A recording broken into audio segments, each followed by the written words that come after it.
Chapter 16. The Lord said to Samuel, How long will you mourn for Saul, since I have rejected him as king over Israel? Fill your horn with oil, and be on your way.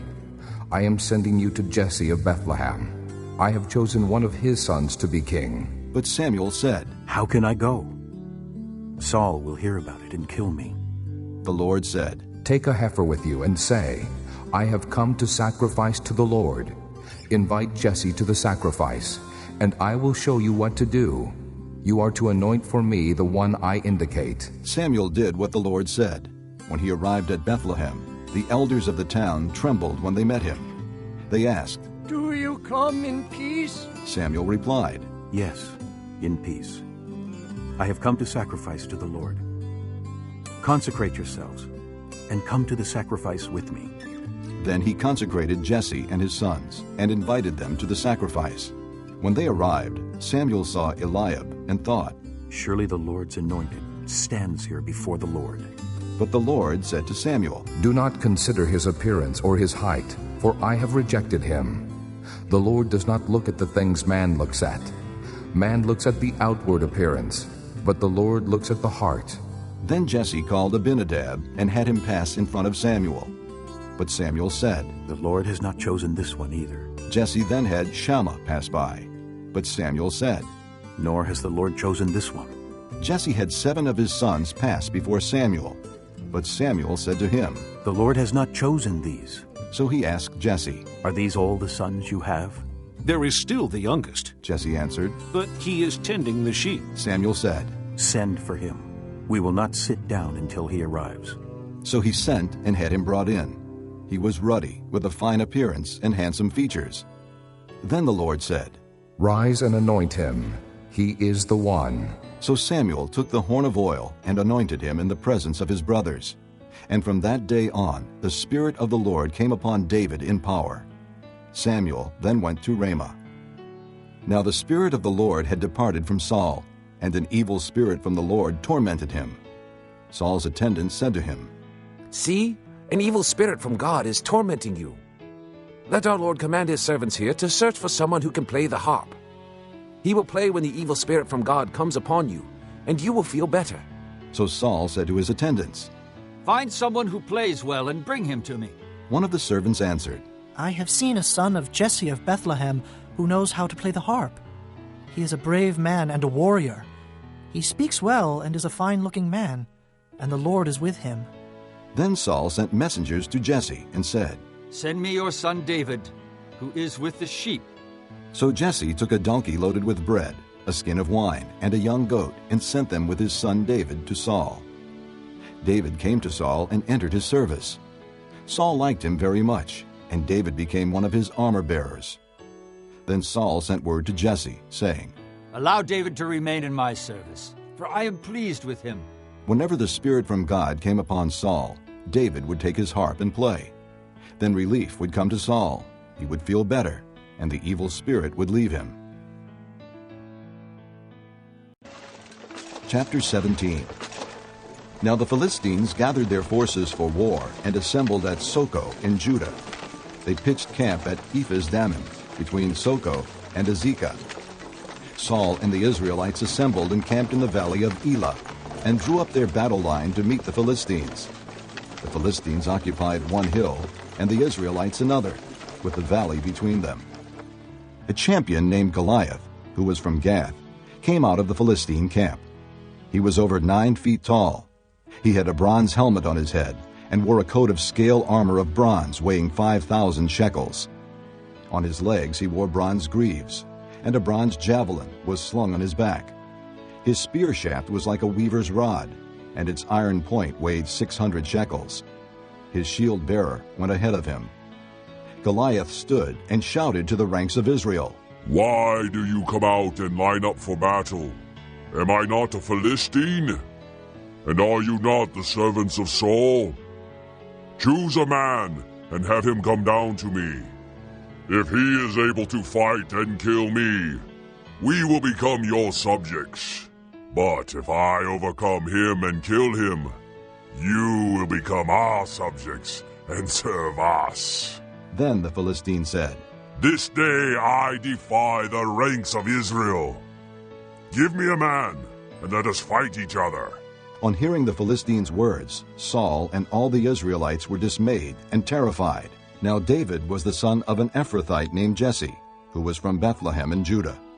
Jesse had 8 sons, and in Saul's time he was old and well advanced in years. Jesse's 3 oldest sons had followed Saul to the war. The firstborn was Eliab, the second Abinadab, and the third Shammah. David was the youngest. The 3 oldest followed Saul, but David went back and forth from Saul to tend his father's sheep at Bethlehem. For 40 days the Philistine came forward every morning and evening and took his stand. Now Jesse said to his son David, Take this ephah of roasted grain and these 10 loaves of bread for your brothers, and hurry to their camp.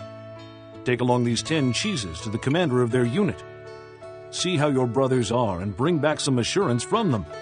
They are with Saul and all the men of Israel in the valley of Elah, fighting against the Philistines.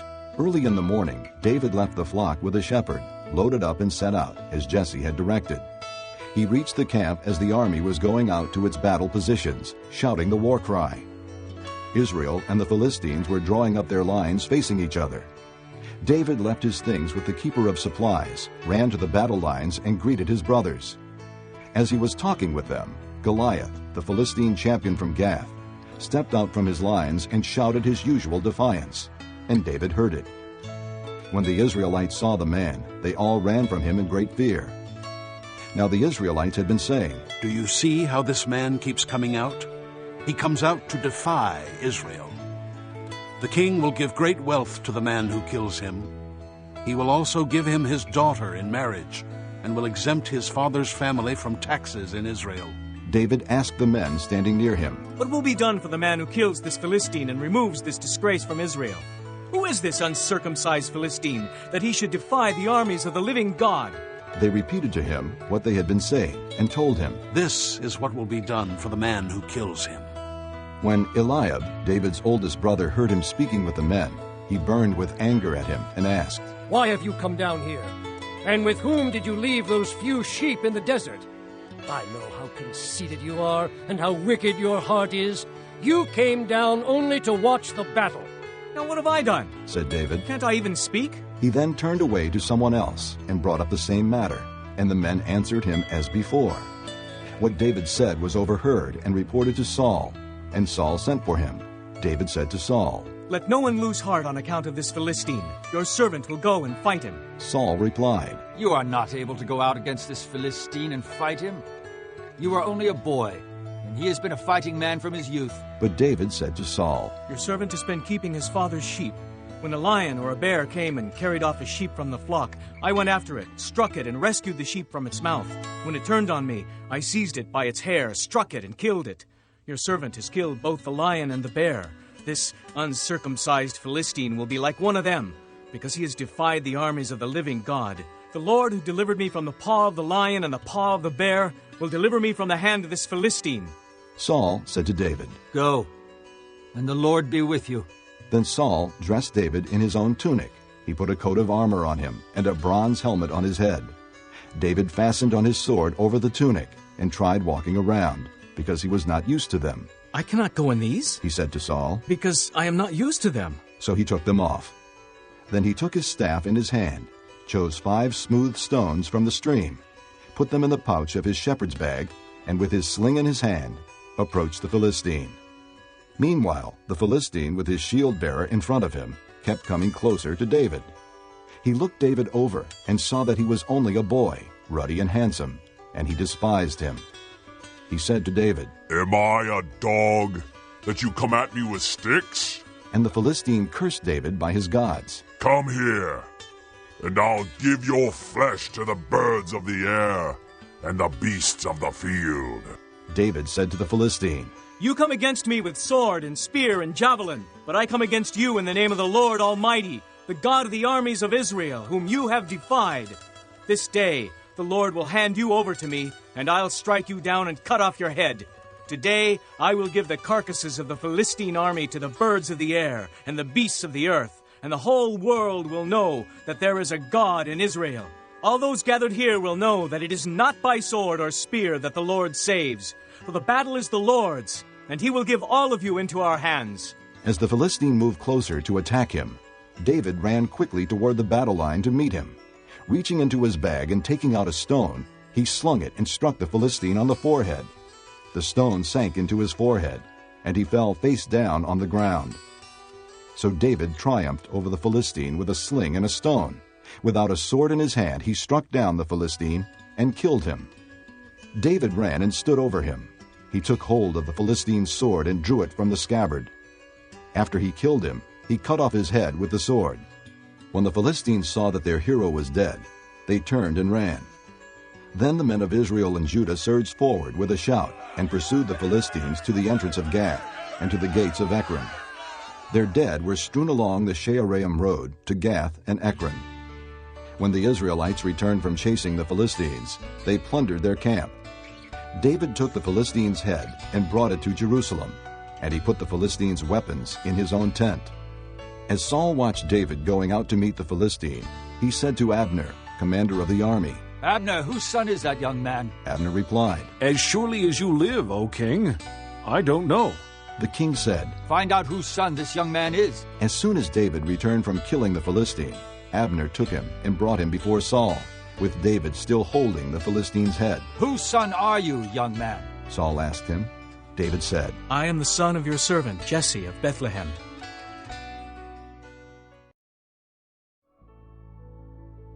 Chapter 18.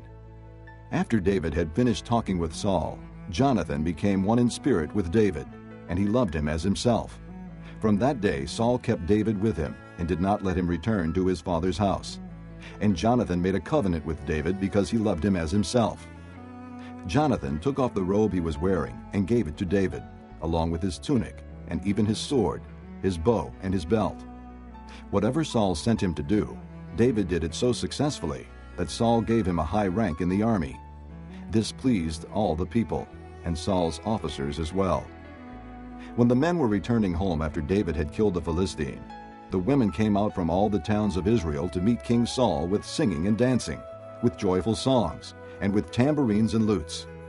As they danced, they sang, "Saul has slain his thousands and David his tens of thousands." Saul was very angry. This refrain galled him. "They have credited David with tens of thousands," he thought, "but me with only thousands. What more can he get but the kingdom?" And from that time on, Saul kept a jealous eye on David. The next day, an evil spirit from God came forcefully upon Saul. He was prophesying in his house, while David was playing the harp, as he usually did. Saul had a spear in his hand, and he hurled it, saying to himself, "I'll pin David to the wall." But David eluded him twice. Saul was afraid of David, because the Lord was with David but had left Saul. So he sent David away from him and gave him command over 1,000 men, and David led the troops in their campaigns. In everything he did, he had great success, because the Lord was with him. When Saul saw how successful he was afraid of him. But all Israel and Judah loved David, because he led them in their campaigns. Saul said to David, "Here is my older daughter Merab. I will give her to you in marriage. Only serve me bravely and fight the battles of the Lord." For Saul said to himself, "I will not raise a hand against him. Let the Philistines do that." But David said to Saul, "Who am I, and what is my family or my father's clan in Israel, that I should become the king's son-in-law?" So when the time came for Merab, Saul's daughter, to be given to David, she was given in marriage to Adriel of Mahalath. Now Saul's daughter Michal was in love with David, and when they told Saul about it, he was pleased. "I will give her to him," he thought, "so that she may be a snare to him, and so that the hand of the Philistines may be against him." So Saul said to David, "Now you have a second opportunity to become my son-in-law." Then Saul ordered his attendants, "Speak to David privately and say, 'Look, the king is pleased with you, and his attendants all like you. Now become his son-in-law.'" They repeated these words to David, but David said, "Do you think it is a small matter to become the king's son-in-law? I'm only a poor man and little known." When Saul's servants told him what David had said, Saul replied, "Say to David, the king wants no other price for the bride than 100 Philistine foreskins, to take revenge on his enemies. Saul's plan was to have David fall by the hands of the Philistines. When the attendants told David these things, he was pleased to become the king's son-in-law. So before the allotted time elapsed, David and his men went out and killed 200 Philistines. He brought their foreskins and presented the full number to the king so that he might become the king's son-in-law. Then Saul gave him his daughter Michal in marriage. When Saul realized that the Lord was with David and that his daughter Michal loved David, Saul became still more afraid of him, and he remained his enemy the rest of his days. The Philistine commanders continued to go out to battle, and as often as they did, David met with more success than the rest of Saul's officers, and his name became well known.